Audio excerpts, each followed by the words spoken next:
Hello and welcome. I'm Penny Gordon Larson. I'm Professor of Nutrition and the Gillings Associate Dean for Research. And I'm here with Dr. Alexia Kelly, the Senior Director of Research, to welcome everybody to our next Building COVID-19 Research Collaborations webinar. So we have more of these webinars coming, so please stay tuned. We announce them on Twitter and through email. For little logistics, I'll be introducing the speakers. They will each speak in turn, and then we'll follow both presentations with a Q&A from the viewers. So we ask that you type in any questions you have for the presenters in the Q&A box, and you can do this throughout the presentation. And then following the presentation, I'll turn the floor over to Dr. Kelly, who will moderate the Q&A section, and then I'll read the questions aloud. So the title of our session today is Social Distancing Privilege and Real-Time Message Testing. And nope, that's not right. Sorry, that was my bad. That's okay. So we have two excellent speakers. I'll introduce them in turn and tell you a little about them. So first we'll have Dr. Anjali Palmquist, and she's an assistant professor in the Department of Maternal and Child Health. She's an affiliate of the Carolina Global Breastfeeding Institute, where she leads lactation and infant feeding emergencies, or LIFE initiative. And she represents CGBI as a co-steward of the United States Breastfeeding Committee COVID-19 Infant and Young Child Feeding Consultation. So she'll kick us off with our first talk. Both of these talks are about COVID and kids. And it's a challenging time for all of us. So we have asked our presenters how they're coping. And Dr. Palmquist said that she is scheduling in mental health breaks throughout the day. She's taking walks and grounding herself in things other than the COVID-19 response. And our second speaker will be Dr. Whitney Robinson, and she's an associate professor in the Department of Epidemiology. She's also a faculty fellow at the Carolina Population Center and a co-lead of the UNC Social Epi program. And she's also a member of the COVID-19 Health Justice Advisory Committee of the Poor People's Campaign.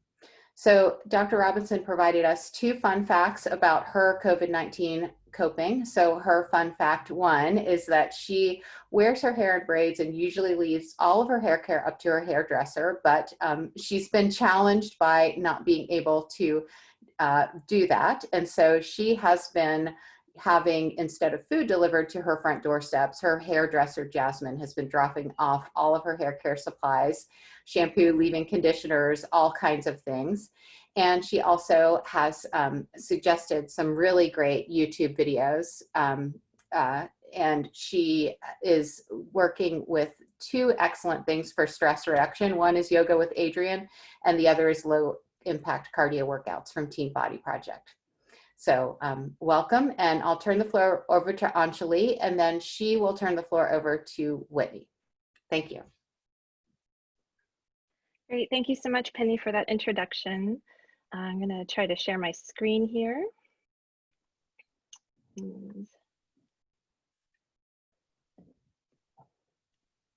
How's that? Can you all see my screen all right? Yes. So I'm presenting on the topic of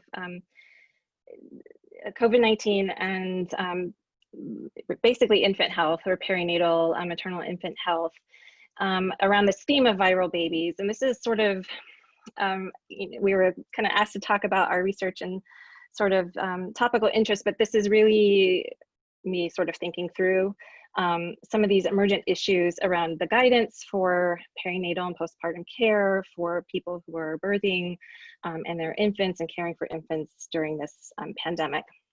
So my title, tentatively, and my thinking about this is really about viral babies, and I'm going to be kind of planting little seeds about this and how it relates to the broader topic of COVID and kids. And I think it's a nice lead into Dr. Robinson's presentation, which is going to be talking about children and sort of kind of thinking chronologically about kids and some of the issues that are emerging. It works nicely that way.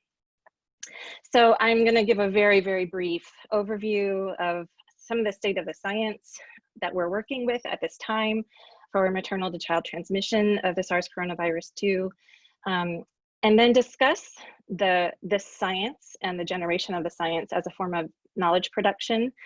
I am a medical anthropologist by training, and so what I wanted to do with this talk is just to have an opportunity to really shine a light on the value and importance of social science in contributing to different aspects of understanding a pandemic, not just the impact on communities and different ideas and perceptions, things about communications and behaviors, but also just at that fundamental, the really fundamental issues surrounding the production of knowledge, and then how that knowledge gets translated into communities and to biomedicine. So then discussing about the science and its implications for public health, and briefly touching upon some things I'm thinking about in terms of research, and in the spirit of building collaborations, some research connections. So with regard to perinatal maternal to child transmission of the virus that causes COVID-19, the quality of the evidence and the science is not great, only because it's an emergent infectious disease, right? And so we are learning new things every day. It's actually like trying to keep up with the new case studies, clinical case studies, retrospective analyses, and trying to parse what that means for how we care for people who are pregnant and birthing, and the care of their newborns, and people who are caring for newborns at home, or infants at home, sort of what all of this means. What we know so far, and again, I'm not going to get into the review of the science here. We can talk a little more about that perhaps in the Q&A, is that we don't have really good evidence yet that there is transmission during pregnancy. There's some indications that some newborn diagnoses that have raised new questions about whether the virus is passed through the placenta during pregnancy, whether it's passed to the baby during birth, so whether or not the virus is present in vaginal fluid or cervical fluid or amniotic fluid. And then in the immediate postnatal period, what are the risks of transmission via skin-to-skin contact and initiation of breastfeeding, and the presence of virus in milk. So at this time, we have guidance that doesn't suggest we need to do anything really different, other than practicing respiratory hygiene in the hospital facilities, using infection prevention and control measures. But we don't have evidence that there is vertical transmission, and that things like breastfeeding or providing expressed human milk, whether it is in the hospital facility in that immediate postnatal period, or if a parent and their child who are nursing in their home acquire the infection, there's no reason to suggest that they should stop breastfeeding at that time. So that is what we know, and that's sort of what the state of the guidance is reflecting right now in terms of WHO guidance for the clinical care of these populations. And so I'm really interested in how this guidance is being adapted in different countries, and what kinds of practices, how that guidance at the country level is influencing facility level, hospital level practices, maternity care practices in communities, and also the care of infants and young children in the home. And so if we think about science as a particular kind of way that we produce knowledge about emergent infectious diseases, it's important to also understand that there are specific ideologies and particular ways of understanding the world and thinking about the world that are reflected in the kinds of questions that scientists ask during an outbreak, and also in the translation of that science into these guidance documents and clinical practices. And so in anthropology, there's a way we talk about biomedicine as a cultural system, and that there are particular ways and particular paradigms that biomedicine operates under in different places, and historically to the present, different time periods, and in different places around the world, that really reflect different kinds of ideologies and approaches.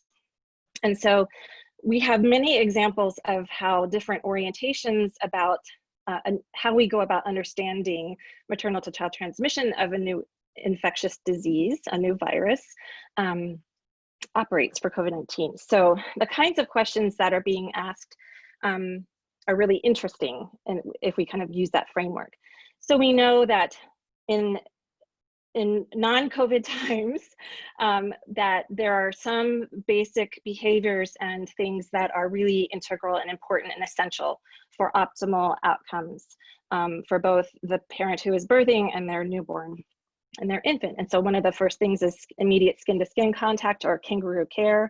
There are a lot of things that are happening between the dyad at this time in terms of recovery from birth, becoming familiar with one another, the initiation of lactation. And so this relationship is really, really fundamental to the health and well-being, holistic, right? Not just the physiological health and well-being, but also the mental health and well-being of a new baby and their caregiver who has just given birth.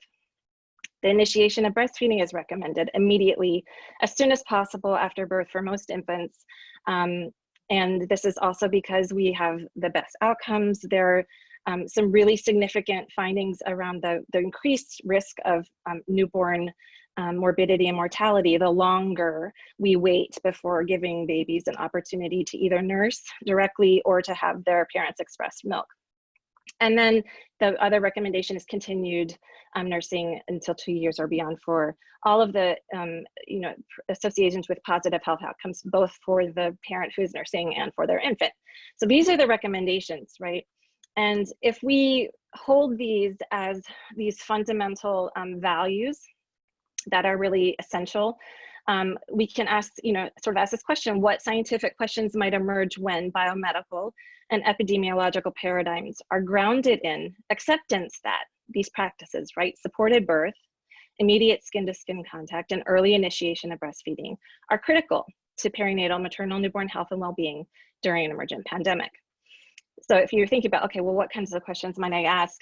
Many of us might think, well, it might take us a while to kind of think about how to orient those questions using this kind of framework, because it is not a common way that we think about new infectious diseases, right? We're really thinking about the transmission of viruses and risk. We're not thinking about sort of these basic foundations necessarily. So in thinking about the production of scientific knowledge for COVID-19, this is really critical because the ways that we produce knowledge inform the interim guidance and clinical practice in public health. Hi, honey, can you give me a break? Thanks. And that particular orientations to perinatal and postpartum health and well-being will result in different translation of the guidance. And we talk about this, we have just released a publication called The Separation Is Not the Answer. There's a link here and we can share it later on, that really talks about this different, we all have a shared body of information, and yet that information is being used in really, really different ways around the world. If you're looking at not just the global guidance that different places are adopting, but also in particular like facility level practices. So for example, if we kind of look at this whole holistic well-being kind of model, we see in Spain, so this is a story written about the ways that this hospital in Spain were managing the recommendations around intrapartum and immediate postpartum care of a birthing mother and their infant when COVID-19 was suspected or confirmed. And so in this model, you're keeping babies together. The WHO guidance really is very much aligned with this holistic view. So the recommendations are supported birth. The birthing person should have access to support during their labor and delivery, that there should be informed decision-making at play, that they should be offered the opportunity to be immediately skin to skin with their baby and initiate lactation and breastfeeding. All of those things are recommended by the WHO. However, that's not what is being implemented in all places. So this is one example of kind of that nurturing care framework being used as recommended by the WHO. And then you have, I'm gonna just shut my door. And then you have these at the other end of a spectrum, these configurations of care that are founded on the risk of transmission, not just from mother to baby, but also from baby to caregivers in the hospital, whether they're in NICU or the well baby ward, or the risk to other babies. So you sort of have this this dual kind of risk being constructed as we see sort of the generation of the science around how the virus is transmitted and trying to understand those dynamics. So my thinking around this topic of viral babies is inspired by the work of folks like Bernice Hausman, who wrote about breastfeeding in the age of HIV/AIDS, and she talks a lot about the construction of knowledge around HIV, which I think is actually quite relevant to COVID-19 in terms of lessons learned from the emergence of HIV and AIDS around the world, and how the thinking around the transmission and the role of breastfeeding has been transformed as we, this is a virus we know for a fact is transmitted in human milk and perinatally, and yet there were, by disrupting that relationship because of fears of that transmission, there was really massive amounts of infant morbidity and mortality as a result. And so kind of thinking about this and thinking about like the construction of mothers as risks to their infants. And what is important about this is that in these times, right, and in our country in particular, we have this other body of literature that shows how the construction of mothers as risks to their infants in that, and during the perinatal period and across the life course disproportionately affects communities of color. And so the work of Dorothy Roberts, Kiara Bridges, Donna Ayin Davis really spells out for us the fact that these kinds of constructions about risk don't affect communities in all communities in the same way, and they actually do much more harm in terms of the care that the Black and Indigenous and people of color communities are able to access in an everyday, non-COVID-19, non-pandemic situation, and then thinking about what that means during the COVID-19 pandemic. And so I'm thinking about not just the production of viral mothers in the pandemic, which just exacerbates all of the things that are in place around the conference of risk, but also this emergence of viral babies, and that babies that not just, sort of they're uncertain, while we're waiting to test them and get the diagnosis of whether or not they're COVID-19 positive, how they are managed in settings where we are thinking about them as a potential carrier of risk, and what kinds of things we put into place. So at this extreme level, when we're thinking about babies as vectors of this disease, we see things like this disruption of that relationship between the birthing parent and the infant. We see things like artificial feeding being used, the disruption of lactation, and all of those nurturing care practices. And oftentimes without the safety nets of like support and perinatal mental health care providers and skilled lactation support to be pulling those pieces together.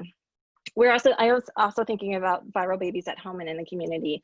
There are specific guidance for what to do if a recently postpartum parent and their young infant are at home and one of them acquires COVID-19. And oftentimes it means trying to prevent or control transmission within the home, which we know is really, really difficult. And so there are all of these kinds of practices, respiratory hygiene, hand hygiene, surface hygiene, and then separation within the home. And, under the making some assumptions about the accessibility to other caregivers. Other caregivers should be healthy. So if you have to separate the mother and the baby, for example, during this time, if the mother is recovering, if the mother is well, she can express her milk, or the baby can be artificially fed by somebody else within the home or the community, but they have to be somebody that's at low risk. And so there are all these kinds of recommendations that come into play that aren't practical for a lot of people in many communities. And so thinking about what does that mean when we have these these viral babies at home, who's caring for them, and what is the quality of that care, and what is practical, and sort of looking at a translation of that guidance. And so in some of the research questions that this line of thinking gets me inspired to think about is, how does this biomedical production of viral babies affect birthing and infant feeding experiences and also outcomes among Black and Indigenous people of color communities, and the kinds of issues that they are facing that are unique in this pandemic.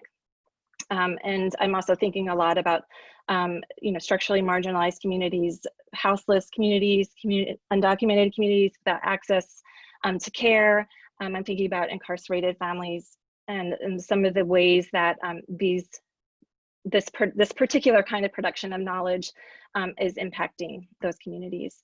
I'm also thinking about, on the other side of that, are what are those community-led solutions and other practices that are supportive.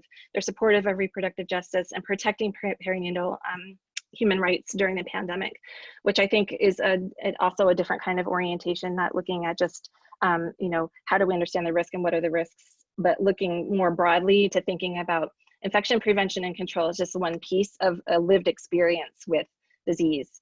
And kind of thinking, taking lessons from those who are navigating systems of care, kind of working within communities to really build upon strength within those communities. Those are where we can glean really important lessons and roadmaps for the next thing that will be coming, whether it's a disaster or another kind of emergent infectious disease.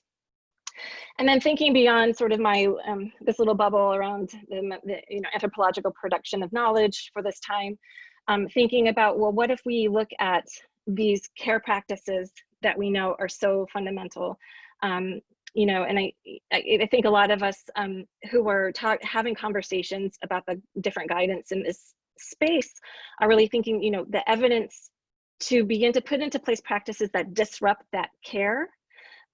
The evidence for that needs to be really, really strong before you sort of get in the middle of skin-to-skin contact immediately after birth and maternal infant well-being and breastfeeding lactation. So some of the questions that I'm thinking about using that as the foundation are thinking, can we look at things like human lactation and passive immunity through human milk as a roadmap to understanding the expression of COVID-19 in newborns and infants? And that's the question that people aren't really asking yet. Like, people are just like racing to find any evidence of virus in milk. But now really thinking about all of the things we understand about neonatal immunology, and how can we understand that process, and can that process tell us things about treatment or vaccines and care? I think another thing that sort of hopefully ties with Dr. Robinson's talk too is thinking about household and community transmission dynamics when there is, when you kind of have like maternal child health populations within the home. I don't think we have a good handle on that. My understanding is it's really difficult to control transmission within the home, but how does that, kind of looking at different caregivers and what the recommendations are in home and community, how does that fit into this broader population picture of what disease transmission looks like?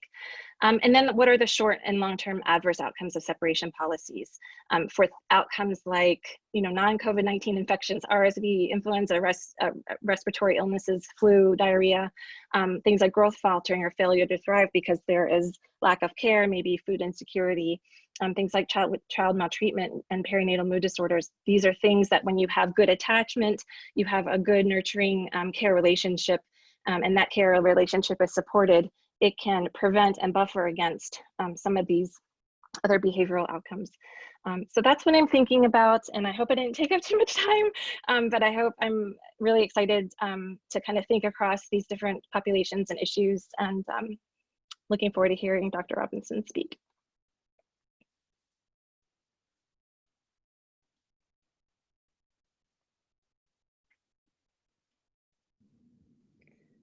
Thank you, Dr. Palmquist. That was fabulous. So Dr. Robinson, will you be putting your slides up? Yes. Let me share Excellent. screen. See how this works.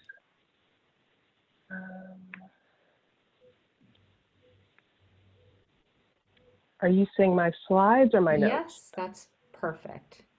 Okay, great. And I'll get going.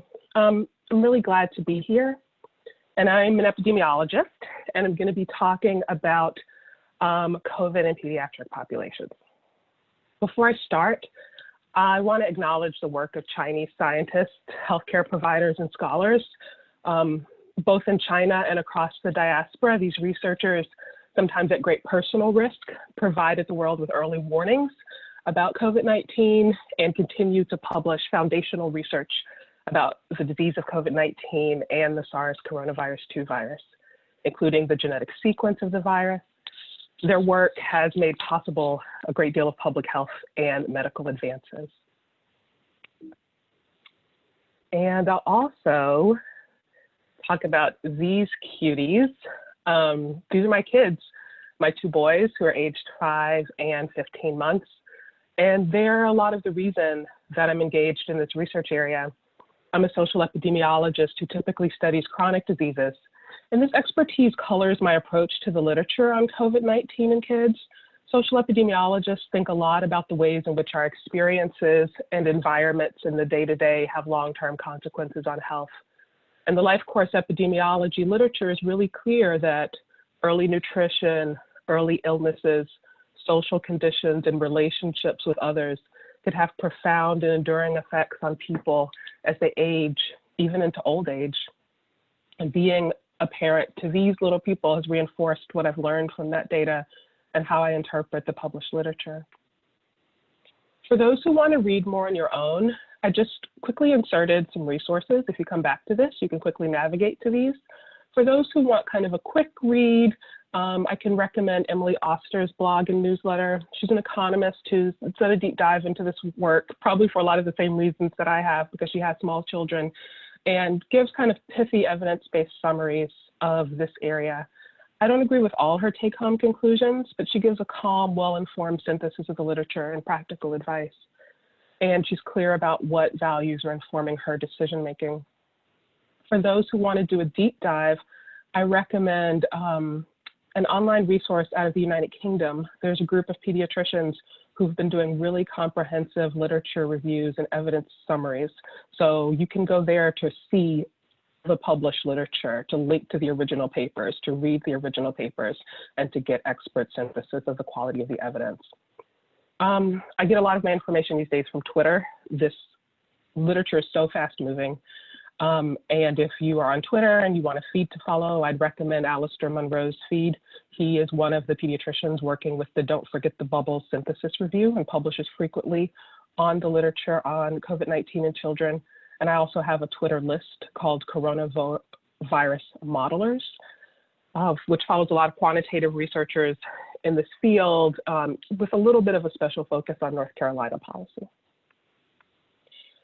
So I'm going to step back and take a population-based view of COVID-19, and I'm going to move through this pretty quickly, but often when we're talking about COVID-19, the focus is here. We're very limited in the data we have. So a lot of the data that we talk about in the news is about people who've been hospitalized or died. We also in the news have a lot of reports about case counts, but it's really important to understand that those are only confirmed cases, and it's really a vast undercount of the number of active infections. People who've researched this estimate that the confirmed cases in the US are probably about 1/9 or 1/10 of the actual number of active infections. And so thinking with a population-based view, those who have died of the virus or are hospitalized are kind of the tip of the population that's affected. As an epidemiologist, I start kind of from the base. I think about who's at risk of infection with the SARS novel coronavirus. And because it's a novel virus that the world has not experienced, everyone is at risk. That's one of the things that makes it really unique and that makes novel viruses so dangerous versus other viruses where a substantial part of the population might not be susceptible because they have some immunity built up. Then next, there's a smaller population of people who have been infected, either who are actively infected now or who have been infected in the past. And people study this by doing antibodies tests. And so these are blood tests. There's a lot of information about testing, but there are different tests that get at different constructs. And so when you hear about antibody tests, it's just a marker of ever having had an infection, and it doesn't tell you when. The next smallest subgroup is people with a current active infection. For thinking about transmission, this is really the population that would be most of interest.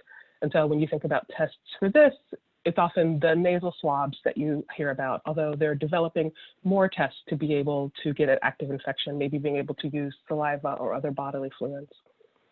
Among those with active infection, one novel thing about this virus is that only a small proportion, or not everybody is symptomatic. Many people are asymptomatic, and even people who become symptomatic might have a long period in which they are not showing symptoms, in which they're pre-symptomatic. And so we distinguish between the disease, COVID-19, and the virus, SARS coronavirus 2, much in the same way people distinguish between AIDS and HIV. And so a smaller proportion of people will actually be symptomatic. And then of this, there's a range of symptoms. Some people will have severe distress, and in the United States, those people are the ones who are hospitalized. And so as an epidemiologist, I think a lot about the entire population, and that when I hear a statistic, it is representing part of the population. And I think the parts that we hear most about are a really small proportion of the total population who are important in thinking about this disease. Generally, at all the stages we've talked about, children seem to fare better than others. Even something like the risk of getting infected, it's very contentious, but there is a body of literature indicating that children are less likely to get infected under the same exposures as other people. And I'll talk about that a little bit later.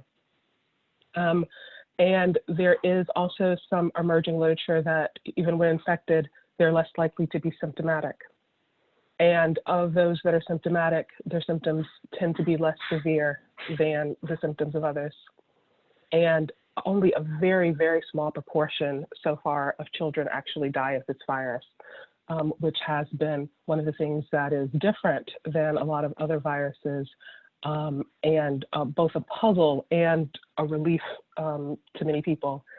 A lot of the morbidity with this virus varies with age. And so even talking about children, you have to think about what age range, because the risk to preschool age children is different than elementary school children, which is different than older adolescents. But as a group, they're at very low risk of these worst outcomes. One thing that is new that's emerging, besides the morbidity associated with active infection, is this new multi-system inflammatory syndrome. And there's been a lot of that in the news, and people are still trying to understand it. It even has different names in the UK versus the US. There's not even an agreed upon name because it is so new. And it's a little bit different because it seems to occur not as part of active infection, but as a post-infection complication in children who might have been infected in the past. And people are still trying to figure that out. Again, it is quite rare. Children have tended to fare well and to recover, but in thinking about the long-term effects of infection, even infections that might have not been that bad in the active stage, this is something that people are watching. And we're seeing this most in the US and the UK and places that have had really bad outbreaks like New York City. But it's still pretty rare. So because it's rare, that's good in many ways, but also makes it more challenging to study. So I'm quickly going to change gears and show you some data on a slide that is not that well labeled. But we talk about things being rare and kind of absolute risk of kids versus adults, and it can feel very abstract. So one of the ways that we have monitored coronavirus is actually by using systems that we've traditionally used just to do surveillance of flu-like respiratory illnesses in general. So this is a chart from the UK. It's from a tweet by Shamaz Ladhani on April 24th. And at the bottom is calendar time. And at the left, you're seeing 2019. And at the right, you're seeing in the spring of 2020. And this is just all respiratory illnesses, packed together, not distinguishing the source. And so in the pre-COVID times, you'll see the people who are being hospitalized with respiratory illnesses are the groups that are older.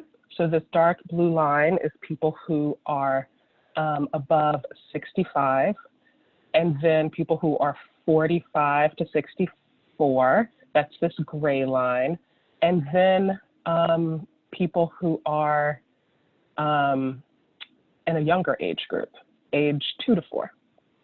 I think that's right. That might actually be the less than 1 year.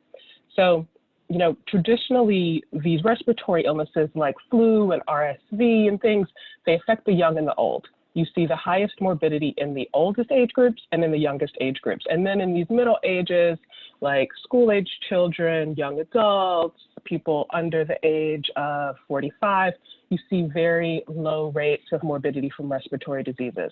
So this is kind of traditionally what we thought. And I think traditionally why people were very worried and are very worried about children being vectors, because that's often the case. Kind of young kids tend to get a lot of respiratory illnesses and get sick and be at risk, but also spread it to older people who then have bad outcomes as well. If you look ahead to the other side, the trends here are very different. So you see a dramatic rise in morbidity from respiratory diseases among this oldest age group.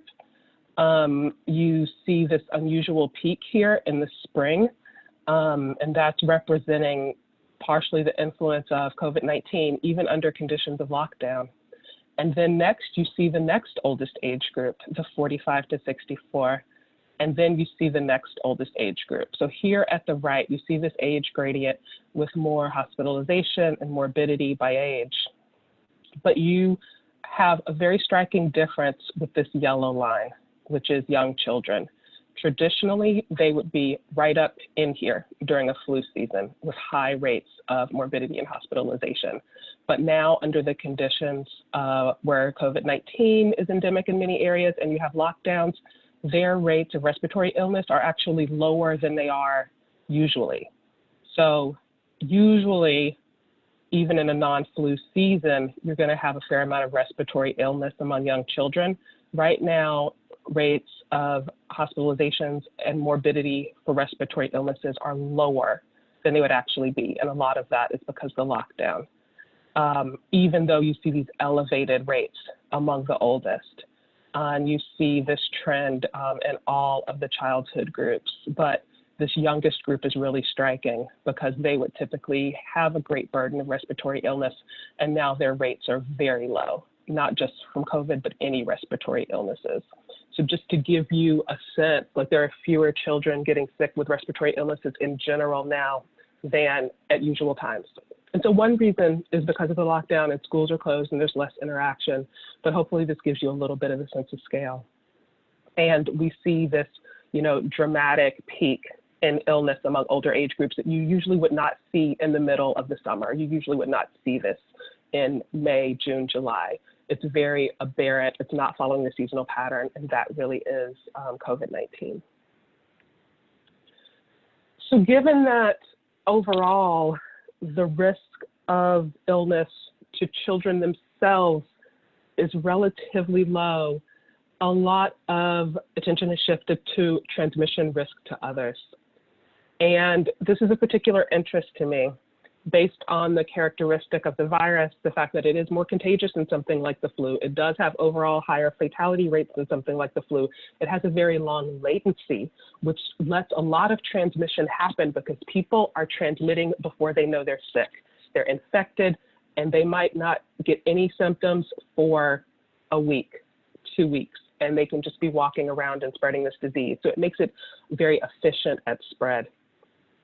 So based on that, I had the feeling that this might be around a long time. People are working as hard as they can for a vaccine, but there might be 2 years before we really get a hold of this and do not have to worry about outbreaks and risk at the community level.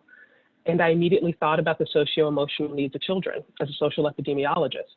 When school closed, I thought, well, when will schools be able to reopen? School closures have major effects on nutritional needs of children, on families' ability to make income and work, on contact with trusted adults who are mandatory reporters, who might often be the first person outside of a family to notice signs of abuse or even mild developmental delays or things like impaired sight and hearing. Child care services and educational resources serve just vital roles for the well-being of children. So I was really interested in this question about transmission risk because it determines so much about policy towards children in the midst of the COVID-19 pandemic. So I'm showing you kind of another population view graph. The first one was about COVID. It was about individual risk of illness to children. And this is more about SARS coronavirus 2 infection. So still, the base that I think about is everybody who's at risk for infection, and then people who are infected or have had an infection in the past, and those who have active infection. But then thinking about those who get sicker, I think, well, then who among those with an active infection is contagious?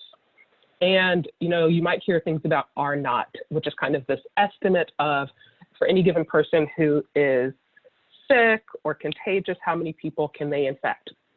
And that's a number that's very setting dependent and dependent on what kind of policies are in place to prevent transmission. And, you know, there has been literature that's documented viral load in children, but what that's really showing is that sick children with active infection and symptoms are contagious. We feel pretty confident about that. If there is a child with the SARS coronavirus 2 who is showing symptoms, treat them as contagious just as you would an adult. But the question about whether they're a key node in transmission also implicates, what about asymptomatic children? Because actually very few children seem to be contagious with this virus. Like, there's a lower risk of getting infection so far, and then also of being symptomatic. And the most contagious people tend to be those who are symptomatic or pre-symptomatic. And so there's been a lot of trying to figure out, like, how likely are children to be transmitting? And a lot of that depends on how likely they are to be actively infected, because that pool of people with active infection is the pool of people who could transmit. And the pool of people with active infection who are not symptomatic is where there's a really major gap. There's major gaps at every level, but to understand the role of children in transmission, it really will be necessary to better understand how contagious children who are infected but asymptomatic are, and also just what proportion of children even have active infection and would be at risk to transmit. So a lot of the discussion has been about schools, which are so central in the life of a community and in the well-being of children. And a lot of the early literature quoted people like Nicholas Christakis, who went back and talked about experience from the 1918 flu pandemic, where closing schools was really vital. But again, this doesn't have the same patterns as the flu. In this disease, you know, children's risk of being infected and being symptomatic is much lower than adults, in contrast with a lot of flu outbreaks. So the lessons from the past might not completely generalize. This is just some evidence for those who are interested in how epidemiologists are going about trying to understand transmission risk with kids and even infection risk with children. It's very hard to do these studies because we lack some key data. We lack data on how many people are infected by age group. There have been some studies out of Iceland where they did kind of population-based sample of people regardless of symptoms. There is a study in Northern Italy, and there's been a couple other studies. And in all of those studies, when they survey a population to try to get a broad-based sample, children are just less likely to have infection. And another set of studies to try to understand how much they transmit has been household studies. So household transmission is very common. It is very hard to avoid infecting people you live with when you have active infection, because it's a respiratory illness that's communicated with close contact. And many people sharing a household are just going to be in close contact. It's very hard to avoid close contact with somebody else for 2 weeks, just as Anjali was saying. And so this is a recent study that's kind of emblematic. It's small, but they did a survey about people who lived in a household where there was somebody with an infection, and they surveyed everybody. Sometimes they tested everybody, not just the people who were symptomatic, but everybody. And in this population, the children who were living in a household with somebody with active infection were just less likely to receive the infection, to become infected. And that's been pretty consistent, not uniform, but pretty consistent. And again, child is resistant to getting infected in the first place, they are less likely to spread it to somebody else because they wouldn't have the infection then. And just starting to wrap up, I think that there's a lot about the epidemiology of coronavirus in children that is reassuring. There's a lot that is very scary about this disease. It's awful, and it's something we're going to be grappling with a long time. And the severity of the outbreak really depends on the strength of our public health response, and that's been very variable, and it has not been as good in the United States as what we could have done. But the overall literature, as sparse as it is, points to lower risk of infection for children. There's a strong age gradient, less risk of active infection, less risk of illness. And the preliminary data says all those things together, they're less likely to be contagious than an adult, for instance. A lot of countries are starting to reopen their schools, and we are trying to draw lessons from them. I try to monitor just the news to see whether there have been any major outbreaks, and so far, it doesn't seem like there are major outbreaks that are originating in schools, but a lot of those settings have aggressive programs of contact tracing where they're really testing a lot of people going back to school so they can catch infections before the person is spending a lot of time in the school environments. And so a lot of the outbreaks you hear about aren't really school outbreaks. It's people coming back to school, everybody getting tested and identifying people who are coming into the school setting who already have an infection and then separating them out. So strong prevention from outbreaks happening in schools. And so it's just going to be something that we're going to continue to grapple with. And our big gaps right now are really understanding long-term consequences of infection, why children seem to be relatively protected. Understanding the biology of that might help us understand the biology of this disease in general and their role in transmission networks. Thank you.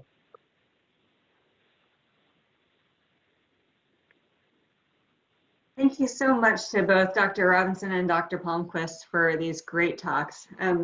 As we mentioned before, if you do have questions, please put them into the Q&A session down at the bottom of the Zoom screen. So we have gotten a few questions, so I will read them out and hopefully we'll have a great discussion.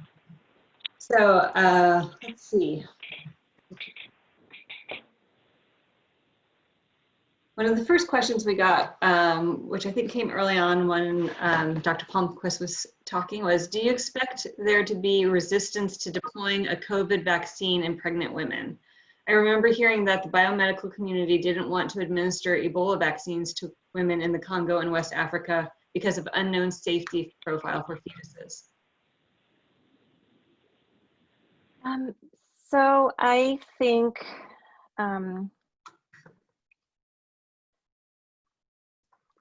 I think we understand that there are really important ethical considerations when thinking about using vaccines in pregnant and lactating women. And there are consequences to exclusion, right? Sort of limited understanding of what that is. So I imagine there will be those kinds of conversations for sure. And, you know, I can speak more about what I know about the Ebola vaccine in lactating individuals. So there, you know, there were both, there was both a desire for the vaccine among people who were breastfeeding their child, but weren't eligible to receive it. So that some unintended consequences of restricting the vaccine to lactating women, for example, meant that there were mothers who were you know, they were abruptly weaning their infant and using, you know, formula and other breast milk substitutes that aren't safe for feeding their infant, so that they would be eligible to receive the vaccine. I think, you know, understanding that the acceptance of vaccines, understanding what kind, you know, the other argument is that in order to be as inclusive and to do this kind of work in a way that we don't, you know, we don't exclude a large proportion of the population, is that we have just, you know, discussions about in, you know, risk, sort of the informed consent piece of that, and ensure that there is adequate care. You know, I don't understand, I am not an infectious disease expert or someone who is in, you know, understands the science around vaccine development, but I would imagine that, you know, some of it depends on the kind of vaccine and sort of what we understand about the potential risks and benefits. It's a really interesting sort of, you know, sociological, sociocultural kind of question. So I would, you know, that would be something I'd be interested in looking at in terms of, you know, surveying the healthcare community, surveying parents who might, you know, be in the position to make a decision about whether they would, you know, want to be included in those kinds of trials and things. Great, thank you. So we have a couple of questions that are kind of around the idea of daycare and childcare facilities. So the first one I'm going to start with is from Noel Brewer, which says, would you send your children to daycare now, even if you had other sources of care? Thoughts, both of you mothers? Let me unmute myself. I said Noel gets right to the heart of it. I have been sending my children to childcare. My child's daycare has remained open throughout the stay-at-home order. And it's something I really grappled with. And one of the reasons I did such a deep dive into this literature, because I wasn't as worried about them getting sick, but thinking about the staff and the staff interactions with parents and with each other. And I went back and forth on it. There were some times when I kept them home for about a week, but I ultimately sent them back after conversations with the director and staff and seeing the policies they were putting in place and thinking about the long-term viability of having childcare. I think that there is a childcare crisis that is going to be coming, and it's going to have huge impacts on families. And I think there are a lot of childcare centers that are just not going to have the money to survive, and it's very unclear what's going to happen. So I think that's something that we as a community are going to need to be thinking about. How do we help people who are called back as essential workers, who can't get unemployment, and who don't have access to childcare? So the short answer is I have been sending my children to childcare. I feel good about the procedures there. Otherwise, we're pretty isolated. We don't really see other people. It's kind of our family in the childcare center. And, you know, the childcare center is implementing all of the state rules and also asking that people who travel out of state or who have other contacts stay home and quarantine for a period of time. It's very evolving.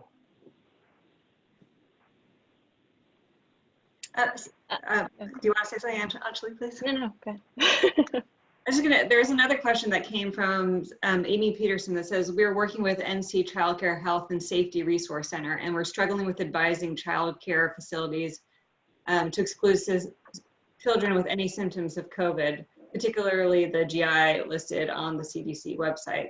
So the question is really around how much of one symptom is a reason for exclusion. And they go into specifics if you want to look in the Q&A session, but I was wondering if either of you have particular thoughts on this. I would say that this is more of a biomedical question for a pediatrician. And I would say that like they would know best, and even they might not be sure, because it would be nice to be able to understand, well, what is the sensitivity of this symptom for likelihood of infection? Which symptoms should we, you know, take the most seriously, and which are actually unlikely to be indicators of infection?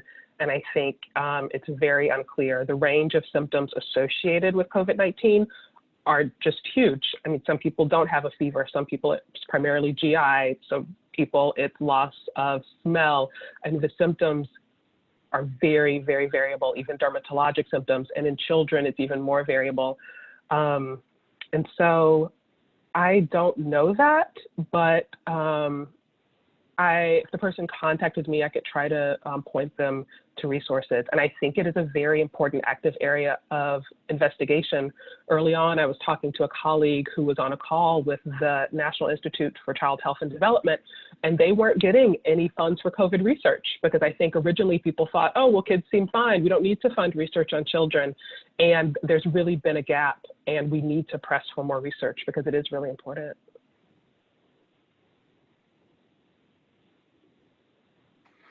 So Dr. Palmquist, there is a question that asks, how do we educate mothers and other caregivers about these concerns and also help them manage stress and anxiety that comes along with these guidelines as a newly postpartum mother?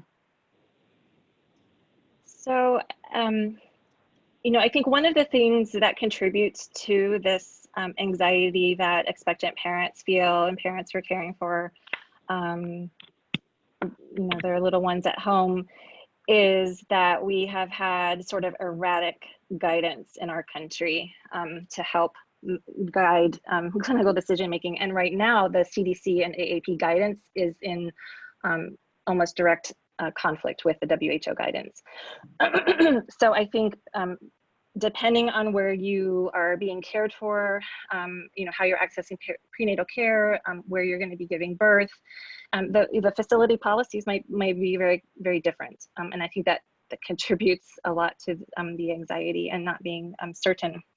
And I think in terms of supporting decision making, one of the things folks talk a lot about, and even this is actually embedded into the guidance that the CDC and AAP have put forward, is shared decision making. And so kind of thinking about, and I think I'm reluctant to put all of the responsibility on the birthing parents and the caregivers of infants as the ones who have to kind of navigate these issues. I mean, this population needs a lot of support, a lot of psychosocial support, and it's something that is well integrated into the WHO guidance. I mean, they actually write it in there. All birthing mothers who have to be separated from their baby for because they're too sick to room in for any other reason should have access to perinatal mental health support. Like that should be part of the care team as a standard practice. We need actually lots of different levels of support. So we need support in the health facilities. We also need support in that transition to home care and care within the community. I think one of the things that has been really important in our field is expanding the capacity to do telehealth services, to provide PPE to community health workers who are and doulas and lactation supporters who can reach people in their communities, to have that level of care, access to testing, and just really strengthening all, if we're thinking about the social ecological model, all levels of that model with the support that these families need. And it's not just about infection prevention and control. I mean, I think that's sort of like the key message, is that we have to think about the well-being of families and communities, and that there are, especially the perinatal period is so sensitive to things like perinatal mood disorders and maternal and infant mental health. And that gets really lost when we're thinking about the guidance around how do we prevent like the spread of the virus. Which is also critical, but I think the concerns that parents have are often beyond that, and we're also related to childcare. I was thinking as Dr. Robinson was speaking, is that we are treating some childcare centers have been open, and they've been open for like essential care workers who are like called upon, but we're not supporting childcare facilities as if they were also part of that essential care system. And we are starting to see like this crisis. I think the crisis is like already here. Like they need to have access to PPE and testing and all of those and care to be able to support the work of our medical systems and our public health systems. And they've been incredibly neglected. So I fully agree with the need for more research, but also just the infusion of like actual resources and funding and training of workers and all of those things also, I think are essential. That's great. Thank you so much. So we are getting down to the very end of our time here. So unfortunately, there are some more questions available. I will try to copy these down so that our presenters might be able to respond to them later. But thank you both so much for these great talks. And this is such an important topic. And I think we've been really just grateful to be able to have you to talk about this with our audience today. So thank you everyone also for attending, and Thank we you. look forward to seeing more of these Thank you research so much. seminars in the future. Thank you.